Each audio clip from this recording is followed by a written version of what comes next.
एक सौतेली बहन की बदल गई किस्मत। पिता ने अपनी लाडली बेटी को बचाने के लिए बांध दिया दूसरी बेटी को एक कुरूप अपाहिज के पल्ले। मगर ये क्या, वो तो निकला दुनिया का सबसे हैंडसम अमीर आदमी। देश ही नहीं, दुनिया में सबसे अधिक सुनी जाने वाली कहानी सुनिए सिर्फ कुछ मिनटों में।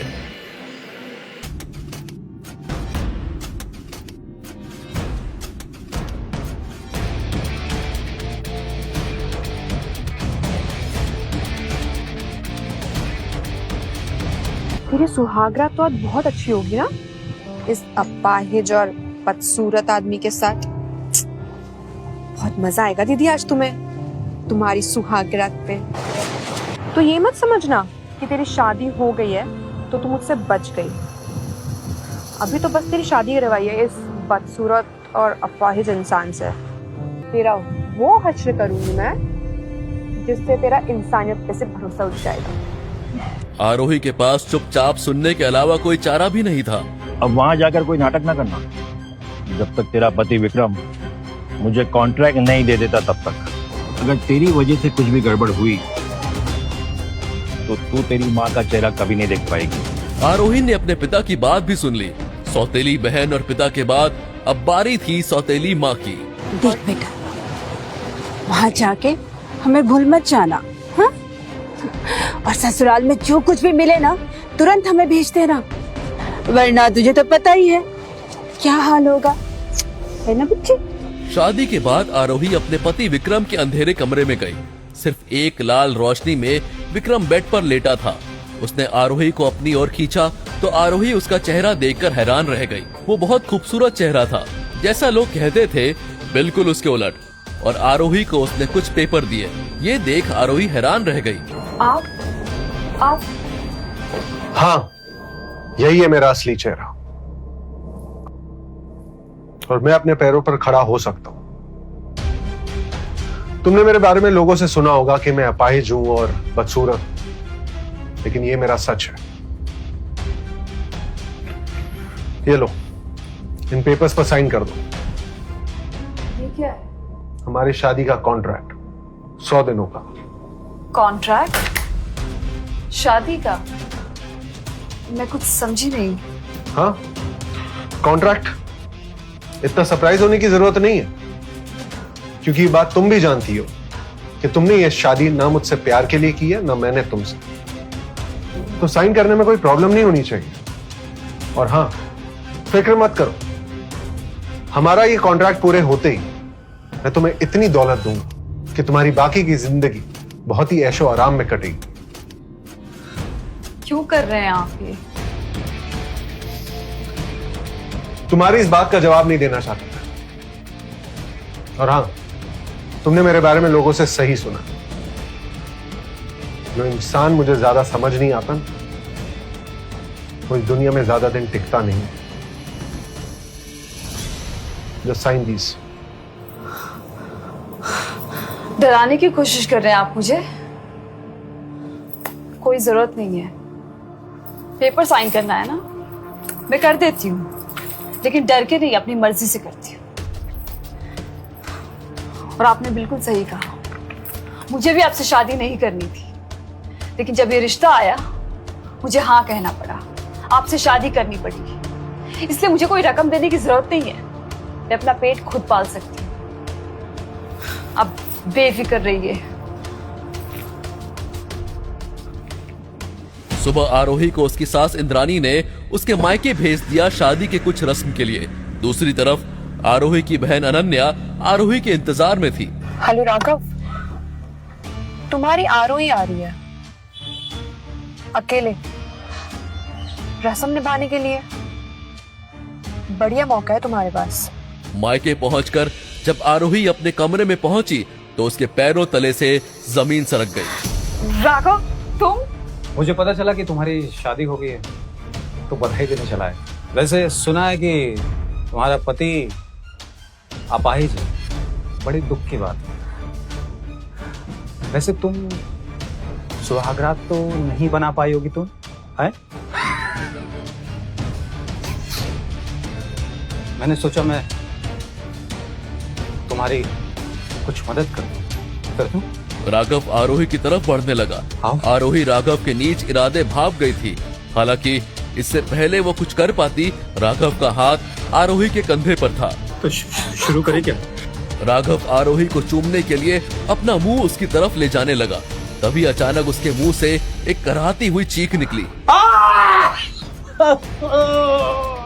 राघव के सर पर किसी ने पीछे से जोर से वार किया। ये कोई और नहीं, विक्रम था, जो व्हील चेयर पर बैठा था। उसने अपने वफादार चरण को हुक्म दिया। चरण, इन सब के हाथ काट दो और शरीर का वो हिस्सा भी जिससे इनकी गंदी नस्ल आगे बढ़ती। विक्रम आरोही को राघव से बचाकर अपने घर ले आया, लेकिन जब वो विक्रम के बेडरूम में जाने लगी, तभी विक्रम के वफादार चरण ने उसे रोक लिया। आप अंदर नहीं जा सकते। सरकार का हुक्म है कि आप उनके बेडरूम में कभी नहीं जाएंगे। ये सुनते ही आरोही का गुस्सा मानो 7वें आसमान पे पहुंच गया। इसलिए वो अपने आप को रोक नहीं पाई और तीखी आवाज में कहा, ठीक है, नहीं जाऊंगी। मुझे भी कोई शौक नहीं है ऐसे खड़ूस नकचड़े इंसान के साथ एक ही कमरे में रहने का। ये बताओ कि मैं फिर किस कमरे में रहने वाली हूँ, या फिर मेरे लिए कोई कमरा है या नहीं? इसके बाद चरण आरोही को एक बड़े से बेडरूम में ले गया, जिसे बहुत खूबसूरती से सजाया गया था। आरोही का सारा सामान भी उसी कमरे में रखा हुआ था। चरण वहां से चला गया। आरोही थक चुकी थी। उसने नहाने का फैसला लिया। जैसे ही वो बाथरूम से निकलकर अपने कमरे में आई, अचानक से विक्रम उसके रास्ते में आ खड़ा हुआ। दरअसल बेडरूम में आरोही को ना देखकर वो उसे बाथरूम में ढूंढने गया था। दोनों एक बार फिर से इतने करीब आ गए थे। एक दूसरे के बदन की खुशबू उन्हें पागल कर रही थी। खासकर विक्रम पर तो नशा सा छा रहा था। आरोही ने वहां से निकलने की कोशिश की, लेकिन जल्दबाजी में उसका पैर फिसल गया। फिर विक्रम ने कुछ ऐसा किया जिसे आरोही ने कभी सपने में भी नहीं सोचा था। आरोही को संभालने के चक्कर में विक्रम ने खुद पर से अपना कंट्रोल खो दिया। दूर हो जाओ मुझसे। मैं तुम जैसी चालू लड़कियों की सारी चालबाजियों से वाकिफ हूं, इसलिए तुम मुझे अपने ये सेड्यूसिंग ट्रैप में फंसा नहीं पाओगी, समझी? किस आपने किया है? मैंने नहीं। वैसे आप मेरे कमरे में क्या कर रहे हैं? डिनर के लिए बुलाने आया। चलो। मैं आ रही हूँ, आप चलिए। वैसे परफेक्ट बहू बनने का नाटक मैं कर रही हूँ, तो आप परफेक्ट हस्बैंड बनने का नाटक क्यों कर रहे हैं? वो भी जब आपकी माँ काशी गई और आपकी सारे नौकर गुंगे और बहरे हैं। 100 दिनों के लिए तुम बस मेरी एक जिम्मेदारी, इसलिए आया। इसका कुछ और मतलब निकालने की जरूरत नहीं है, समझी? जब तक आरोही डिनर करने पहुंची, तब तक विक्रम लगभग अपना खाना खा चुका था। थोड़ी देर बाद ही वो डिनर टेबल से उठ खड़ा हुआ। तभी आरोही का सेल फोन बजा। हेलो, कल का लंच मेरी तरफ से। किस खुशी में? अरे यार, मेरी जो गांव की जमीन थी ना, वो फाइनली बिक गई है और मुझे बहुत सारे पैसे आए हैं। और तू भी तो मेरी अच्छी दोस्त है, तो बस तेरे साथ लंच करने का मन करा। ठीक है, आ जाऊंगी। और मोहित को भी बुला लो। तू पागल है क्या? पागल मैं नहीं, तू है, जो तुझे इतने टाइम से पता नहीं कि वो तुझसे कब से और कितना प्यार करता है। मेरी शादी हो गई है। हाँ, मुझे पता है तेरी शादी हो गई है, और मुझे ये भी पता है कि तुझसे ये शादी जबरदस्ती करवाई गई है। रिश्ता तो अनन्या के लिए आया था ना, लेकिन तेरी खूसड़ सौतेली माँ ने तेरे को उस अपाहिज और बदसूरत इंसान के साथ बांध दिया, जो मरने वाला है।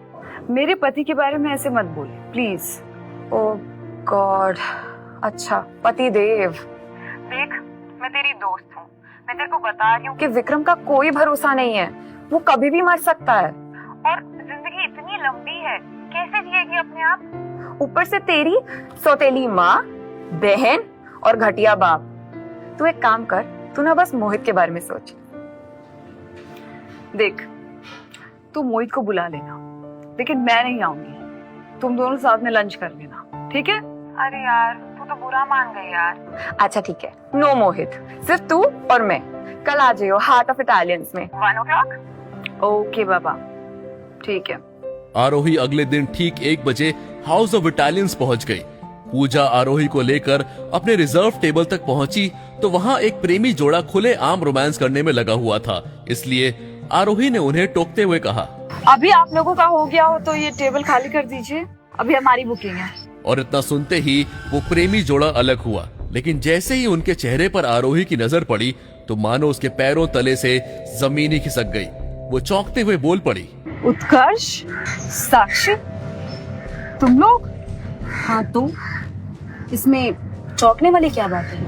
हम तो यहाँ हर हफ्ते आते हैं। वैसे तुम यहाँ क्या कर रही हो? क्योंकि इस जगह आने की तुम्हारी औकात तो है नहीं। साक्षी आरोही की चचेरी बहन थी, जबकि उत्कर्ष आरोही का पहला प्यार। उन दोनों की सगाई भी होने वाली थी, लेकिन सगाई से एक दिन पहले आरोही ने उसे साक्षी के साथ रोमांस करते पकड़ लिया था, जिसके बाद उनकी सगाई टूट गई थी और तब से उत्कर्ष और साक्षी साथ थे। इंसान को ना सिर्फ अपनी औकात की सोचनी चाहिए, दूसरों की नहीं। अब तुम लोग का हो गया हो ना तो फटाफट यहाँ से निकलो। दिस इज आवर टेबल, हमने रिजर्व की है। मैनेजर ने उत्कर्ष और साक्षी को टेबल खाली करने को कहा तो उत्कर्ष भड़क उठा। तू मुझे यहाँ से उठ के जाने को कह रहा है? मुझे भूल गया क्या? महीने में 10 बार से ज्यादा आता हूँ यहाँ पे, लाखों रुपए खर्च करता हूँ।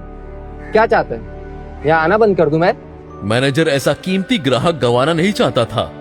मैम आप मेरे साथ आइए, मैं आपको इससे भी बेहतर टेबल देता हूँ। हमने ये टेबल बुक कराई है, हम यही बैठेंगे। आपको सच का साथ देना चाहिए और आप हमें ही बोल रहे हैं। ये टेबल हमने रिजर्व की हुई है, इन्हें कोई और टेबल दे दीजिए ना। आप दोनों नहीं मानोगे मतलब? क्या मतलब? अभी समझाता हूँ। सिक्योरिटी! लेकिन इससे पहले कि वो सुरक्षा गार्ड आरोही और पूजा को छू भी पाते, वहां एक भारी भरकम आवाज गूंजी। क्या हो रहा है यहाँ? आरोही ने पलटकर देखा तो उसकी आंखें बाहर आ गई, क्योंकि ये आवाज किसी और की नहीं बल्कि विक्रम की थी और उसके बगल में खड़ी थी आरोही की बहन अनन्या। विक्रम ने मैनेजर को बुलाया, जो विक्रम के डर से मानो कांप रहा था। तभी अनन्या ने कुछ ऐसा कहा जिसे सुनकर आरोही के कानों में जोर की हलचल पैदा हो गई। राजवीर, इसमें सदाकांत की क्या गलती थी? ये आरोही और साक्षी दोनों मेरी बहन है और उनकी बचपन से कभी नहीं बनी। तुम्हें करने की जरूरत नहीं थी। अनन्या के मुंह से विक्रम की जगह राजवीर सुनकर आरोही और भी हैरान हो गई। फिर विक्रम ने वहां खड़े एक वेटर से कहा, आज से तुम यहाँ के नए मैनेजर और यहाँ सबके लिए एक समान रूल्स है। इसके बाद जहां विक्रम अनन्या के साथ वीआईपी सेक्शन में चला गया, वहीं साक्षी और उत्कर्ष से खाली कराई गई टेबल पर पूजा और आरोही खाना खाने लगे। लेकिन साक्षी और उत्कर्ष वहां से गए नहीं थे। वो भला आरोही को सबक सिखाए बिना कैसे जा सकते थे? जब अपना लंच खत्म करके आरोही बाथरूम गई तो उत्कर्ष ने उसे पकड़ लिया और उसके साथ जबरदस्ती करने की कोशिश की। लेकिन तभी उसके चेहरे पर एक जोर का मुक्का पड़ा, जिसके 2 दांतों के साथ साथ वो खुद भी जमीन पे जा गिरा। ये मुक्का उसे विक्रम ने मारा था, जो उसे और भी मारना चाहता था, लेकिन आरोही ने उसे रोक लिया। आरोही ने विक्रम का हाथ पकड़ लिया। विक्रम भौचक्का रह गया, जबकि मौका देख के उत्कर्ष तूफान की तरह वहां से भाग खड़ा हुआ। विक्रम ने उसे घूरा तो वो असहज हो गई और उसे लगा कि उसे वहां से निकल जाना चाहिए। लेकिन उसने जैसे ही वहां से निकलने की कोशिश की, उसका पैर फिसल गया और एक पल के लिए उसे लगा कि वो इतना जोर से गिरने वाली है कि उसका सर ही फट जाएगा। लेकिन तभी विक्रम ने बिजली की फुर्ती दिखाते हुए उसे गिरने से बचा लिया और अब वो लगभग उसकी आगोश में था। और जब ये नजारा अभी अभी वहां पहुंची अनन्या ने देखा तो उसका खून खौल उठा। लेकिन अनन्या का गुस्सा शांत नहीं हुआ था। वो तुरंत आरोही के पास पहुंच गई। शर्म नहीं आई तुझे अपनी बहन के बॉयफ्रेंड के साथ ये सब करते हुए? हाँ, इसके बाद मेरे राजवीर के आसपास तू दिखी ना तो तेरे पति को रिकॉर्ड करके सब भेज दूंगी और उसके बाद पति चाहे जैसा भी हो, अपनी पत्नी के काले कारनामे देखकर तुम्हें फांसी पे लटका ही देगा। समझी? राजवीर, फोन निकाल, रिकॉर्ड कर और भेज दे मेरे पति। ये देखते ही अनन्या गुस्से, जलन और डर से भर गई, क्योंकि विक्रम ने आरोही के इस कदम का विरोध भी नहीं किया। अनन्या ने खुद से बात करते हुए कहा, राजवीर कहीं आरोही के चक्कर में तो नहीं फंस गया? नहीं, मैं ऐसा नहीं होने दे सकती। मैं किसी भी सूरत में ये होने नहीं दे सकती। और अगर ऐसा हो गया तो मेरे हाथ से एक अमीर प्रेमी नहीं कहूंगी मैं सिर्फ, बल्कि आरोही राजवीर को ये भी बता देंगी कि उस रात कमरे में मैं नहीं आरोही थी उसके साथ। अगर राजवीर को ये पता लग गया तो वो मुझे मौत से भी बदतर सजा देगा, क्योंकि मैंने उसे खुद बताया था कि उस दिन होटल इंपीरियल में मैं उसके साथ थी। अनन्या नहीं चाहती थी कि विक्रम को पता चले कि उस रात वो उस कमरे में आरोही और विक्रम के जाने के बाद आई थी और वहीं उसे राजवीर की अंगूठी मिली थी। उसने जिंदगी में कभी इतनी कीमती अंगूठी नहीं देखी थी। अगले ही दिन वो उसे बेचने बाजार में निकल पड़ी थी। ये अंगूठी आपके पास कैसे आई? ये तो मालूम है बहुत कीमती है, मुझे मेरे प्रिंस ने दी थी, मतलब मेरा बॉयफ्रेंड, और कहा था कि अगर जरूरत पड़ी तो अंगूठी बेच देना, बहुत ज्यादा पैसे आएंगे जिससे जिंदगी ऐश से कटेगी। तो बताइए क्या कीमत दोगे आप इस अंगूठी की? अनन्या ने ये बातें बड़ी सहजता से बोली थी। ये सोचकर शायद सुनार को यकीन हो जाए कि उसने ये अंगूठी चुराई नहीं है, लेकिन सुनार एक पल को भी ये मानने को तैयार नहीं हुआ कि वो सच बोल रही है। उसे अब डर लगने लगा कि कहीं सुनार उसे चोर समझकर पुलिस न बुला ले, जो वो किसी भी सूरत में नहीं चाहती थी। इसलिए उसने एक झटके से वो अंगूठी सुनार से वापस छीन ली और कहा, खैर छोड़िए, मुझे नहीं लगता आपकी दुकान में इतने पैसे हैं कि अंगूठी खरीद सके आप। मैं कहीं और दुकान में पूछूंगा, शुक्रिया। इसके बाद अनन्या वहाँ से निकल गई, लेकिन अब उसके कदम बड़ी तेजी से आगे बढ़ रहे थे। वो जल्द से जल्द अपने घर पहुंचना चाहती थी, क्योंकि उसे ये लग रहा था कि सुनार ने जरूर पुलिस को कॉल किया होगा। लेकिन इससे पहले कि वो कोई ऑटो या टैक्सी ले पाती, एक बड़ी लग्जरी कार ने उसका रास्ता ब्लॉक कर दिया, जिसमें से अगले ही पल एक महिला उतरी जिसने एक महंगा सूट पहना हुआ था। हेलो मिस, मेरा नाम शनाया है। क्या आप बता सकती हैं कि जो अंगूठी अभी आप बेचने की कोशिश कर रही थी वो आपको कहाँ से मिली? ये सुनते ही अनन्या का दिल जोरों से धड़कने लगा। वो अब समझ चुकी थी कि शायद इस अंगूठी ने उसको बहुत बड़ी परेशानी में डाल दिया है। इसलिए उसने अंगूठी निकाली और शनाया की ओर बढ़ाते हुए गिड़गिड़ाने लगी। देखिए, मैं सच कह रही हूँ, मैंने ये अंगूठी चोरी नहीं की है। मुझे अंगूठी उस दिन होटल इंपीरियल के कमरे में मिली थी। आप चाहे तो अंगूठी रख लीजिए, बट मेरी जान बख्श दीजिए प्लीज। क्या सच में अनन्या ने वो अंगूठी नहीं चुराई थी? क्या हुआ था उस रात होटल इंपीरियल में? आखिर कैसे पहुंची होटल के कमरे में आरोही? क्या है उस अंगूठी का राज? क्यों जी रहा विक्रम दोहरी जिंदगी, कभी विक्रम और कभी राजवीर बनकर? क्या है राज विक्रम के घिनौने चेहरे का? आगे की कहानी जानने के लिए नीचे दिए गए लिंक से डाउनलोड करें पॉकेट FM ऐप।